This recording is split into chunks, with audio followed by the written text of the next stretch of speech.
Hey, time for a few fart jokes. Where would a comedy show be without a few fart jokes? Question. Did you ever have to fart on a bus or an airplane or in some public place, but you hadn't been farting all that day, so you didn't really know the nature of the beast? You only knew there was lots of it. In a situation like that, what you have to do is to release a test fart.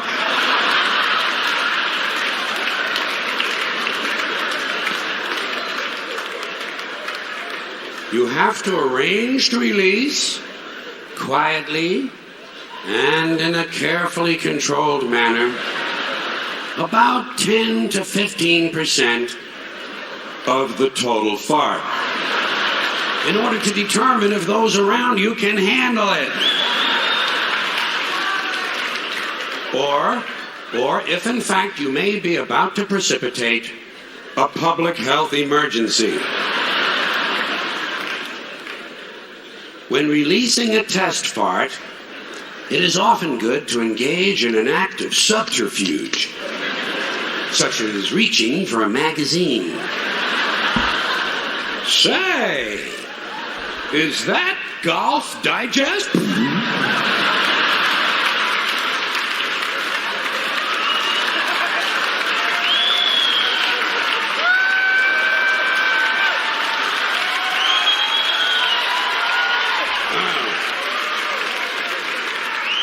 That doesn't smell too horrifying.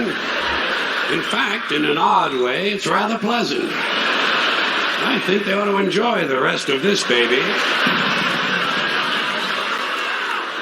And it turns out to be one of those farts that would strip the varnish off a Foot Locker. A fart that could end a marriage. And everyone around you heads for the exits. Even the people on the airplane.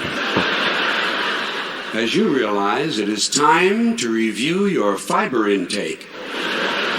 It might not be necessary, after all, each morning to eat an entire wicker swing set. I have no ending for this, so I take a small bow. All right, folks.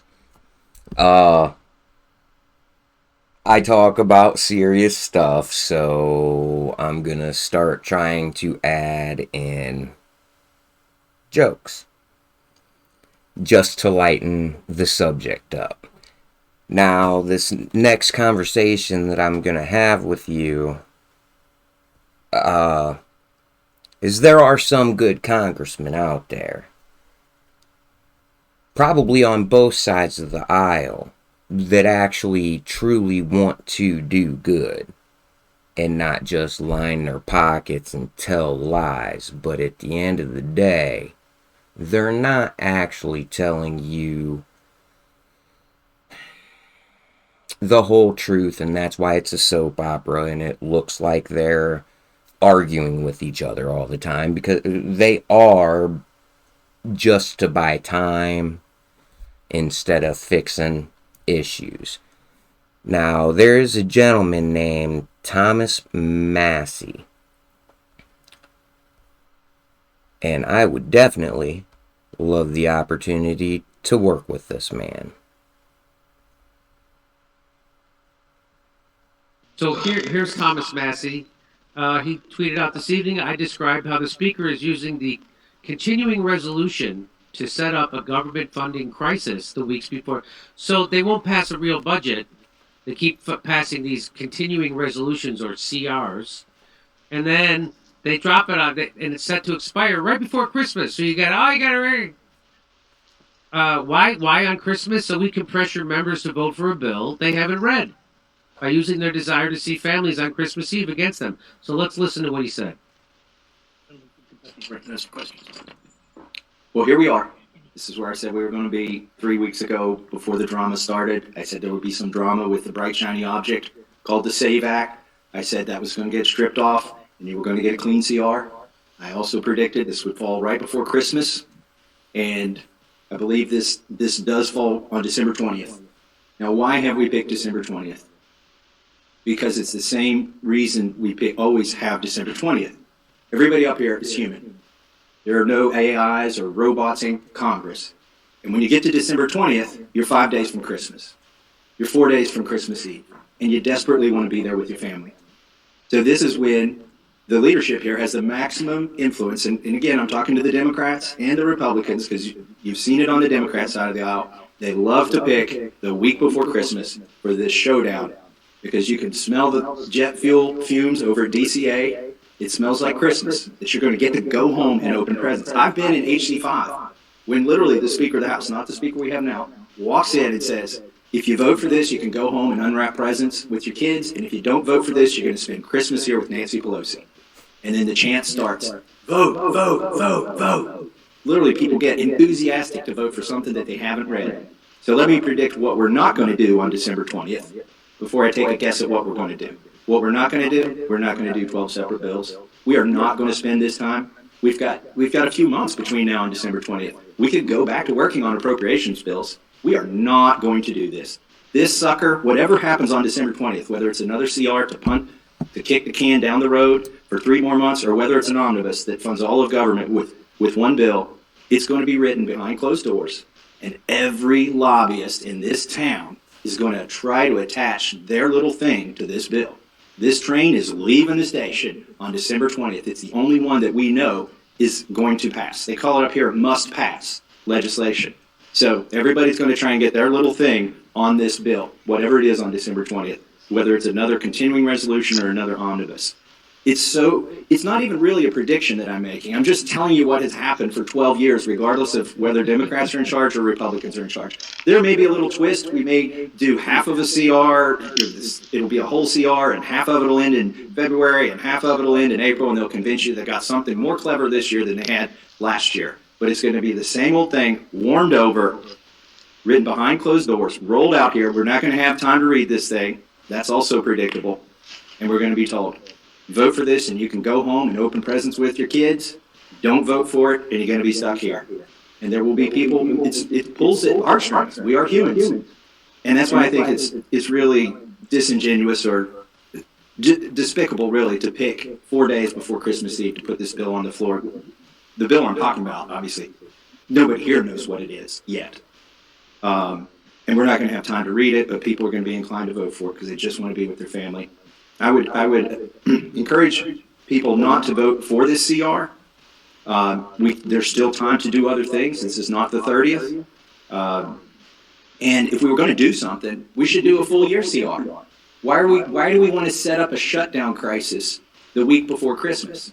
Why would we even want to set up a shutdown crisis next spring? We shouldn't. We should fund the whole thing for a year. And what that would allow us to do is we could start working on, regardless of who comes into power, it would give you 12 months to work on the 12 separate bills. We could start working on those on October 1st. But we're not going to do any of that. We're particularly not going to have a CR that lasts more than 6 months, because written into law, signed by Joe Biden, voted for by Chuck Schumer, but introduced by myself, is a provision in law that says if you go past April 30th on a continuing resolution, you're going to get an automatic 1% cut to everything. Everything that's appropriated, not the mandatory, as they're called, programs. So that's why you're not going to get a CR that goes for a full year. That would, if you're going to do a CR, the most responsible thing to do would be a 1 year CR. But nobody up here can stand a 1% cut to spending. That would be like, back home, that sounds completely reasonable. But up here, that would be the end of the world to get a 1% cut. So that's why we're not getting a 1 year CR, which, if you're going to do a CR, would be the most responsible thing. And the reason you're getting a CR that ends December 20th is so you can pressure these members using their family, basically taking their Christmas hostage. And I think that's wrong, and I don't think we should do it. And I yield back. So you want to hear his? Remember, he said just as I predicted 3 weeks ago. Let's listen to him predict it. Want to hear him predict it? Here it is. Can we be honest with the American people about what's going on here? This is political theater. I'm going to call out both sides right here. It's all posturing. It's fake fighting. We all know where it ends up. This is Groundhog Day. I don't care if the Democrat is the speaker or Republican is the speaker. We always get a CR in September, And then we get an omnibus. Sometimes there's a twist on that. We might get the omnibus before Christmas, but if we're not good, it comes after Christmas. But that's what's going to happen. And in the meantime, it's political theater. We've got it's good theater. We've got great writers. I wish they'd just come up with a new plot. It's the same plot every fiscal year. What should we be doing? It's already been discussed. We should have done 12 separate bills. We should have done 12 separate bills. But again, whether Democrats are in control or Republicans are in control, we never do the 12 separate bills. Why do we always spend at least as much as we did last year, and why do we never cut spending?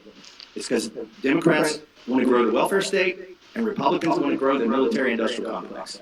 And we're eventually going to get together, and they're both going to go up. I guarantee it. And both parties are just fine letting the bureaucrats do their thing, which should be our thing, according to Article 1, Section 8 in the Constitution. We are empowered with these things. Most important of the things we do is the funding, and that's the big lever we have. I've sat through now almost 2 years of hearings in this Congress, where we've exposed lies at the CDC, shortcuts at the FDA, unconstitutional gun bans at the ATF, over prosecution of January 6ers at the DOJ, targeting common citizens at the FBI, spying by the NSA, illegal mandates for livestock by the USDA, targeting plant vaccine or transgenic plant vaccine at the NSF, and censorship, the censorship industrial complex at the end of which the NSF is part of, automobile kill switch at the DOT. Now, these are all things I think most Democrats are just fine with this kind of totalitarian state that the bureaucrats are pushing on us. But Republicans at least pretend to be against these things. But what are we going to do this September? We're going to fund every freaking one of those things that we have exposed. That is the tool that we have, is the funding. Why are we funding things we don't like? We don't have to. Well, it's because we're addicted to spending. And this doesn't do anything about the addiction at all. So let me touch on 1.2 here that I think is important. Is, a couple years ago, or a summer and a half ago, I suppose now, we did something where we allowed the debt limit to be increased. But as a condition of that, we said if you do a CR that lasts past April 30th, everything's going to get cut 1%. And that, to me, seemed like at least a little tinge of fiscal responsibility was creeping in. But now I notice that this CR, instead of going 1 year and giving us time to do the 12 appropriations bills, is going to go 6 months. Now let me tell you what's going to happen because this goes 6 months. Number one, it ends in March 28th, on March 28th. Well, the automatic cuts happen on April 30th if the CR went past that. So that is exactly why the Speaker chose a 6-month CR. Is so we don't have even the chance, a threat to this town, it's a threat of a 1% cut. We don't want to even, this is like T-ball. The 1% cut is on the tee, and Republicans won't even swing at it. So instead, we're going to do a 6-month CR instead of a 1-year CR. That sets up another crisis next spring where we can do another pretend fight sometime around March. And that fight it'll be the same fight regardless of who wins the presidency and who's in charge of the Senate and the House. And we're basically going to get pretty much the same results. But that's 6 months from now. In the meantime, we can kick the can down the road. All these things that we've exposed and all of these hearings are going to continue to get funded. But wait, there's a bright, shiny object on this CR. I've never seen one of these. I have never seen a bright, shiny object attached to one of these must-pass bills. Oh, wait, no. It actually happens. There always is. A bright, shiny object. A bauble, if you will. A little something to get excited about. This SAVE Act. It's going to save us all. Right? And by the way, this is good political theater. I do like this part of it. That we're going to see almost every Democrat cast a vote so that illegals can vote in our elections. I mean, that's pretty clever on the part of our Speaker to set that up, make you all take that vote. But here's what he's going to do after you take that vote. He's going to take it off. The bright, shiny object goes away. It's Lucy in the football again. And the American public is all revved up. Yeah, we're going to get the SAVE Act. We're going to save these elections. We're going to stop the illegals from voting. Really? How are you going to do that in like 6 weeks? I think they're already registered if they're going to vote. Some of them probably already voted. This SAVE Act ain't going to save anything. And particularly because it ain't ever going to become law. It's a false promise to get all the Republicans half pregnant. And then you're going to get fully pregnant by the end of September when you vote for this CR. It's not going to have this. I mean, I hate to break this to you. I mean, the Democrats already know this. I'm not telling you anything special. I hate to break it to the Republicans. You ain't getting the SAVE Act. It is not going to stay on this bill. Why? Because we're going to cave. We're going to cave. Is it a fight worth having? Absolutely, it's a fight worth having. Make those Democrats say they want illegals to vote. Make them take that vote as many times as you can. And then make them go to the ballot box in November. But that's what it is. It's political theater, folks. We all know where it ends up. We've seen it. I've been here 12 years. I've seen it 12 times. I refuse to be a thespian in this failure theater. And with that, I yield back. Well, if he refuses to be a thespian in this failed theater, I say Sean Penn should step in and say, I'm willing to be a thespian in this failed theater because work is dried up. So, it would be great if a guy like that could be president, but as we've seen over and over, guys like that never become president. Most you can do is get a couple of terms as a congressman. And then if you get... So, there it is. An actual politician saying and calling out how they've been doing politics for a very long time, folks. We need more people like him. Jim Jordan ain't talking about it. Trump ain't talking about it.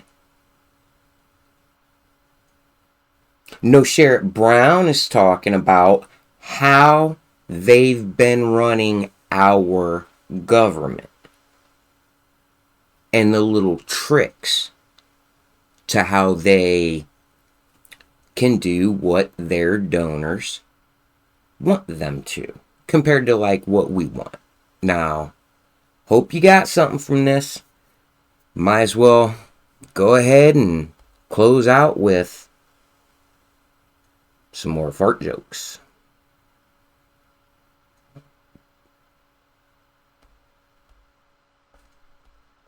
So check this one out. Old school.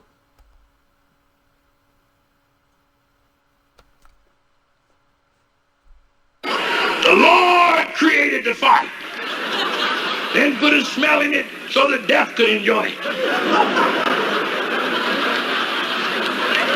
I think the Lord fucked up on that odor. Ooh-wee. See, if I had created the fart, I'd have made it smell like coffee. That way, if someone farted in the morning, you'd think breakfast was ready.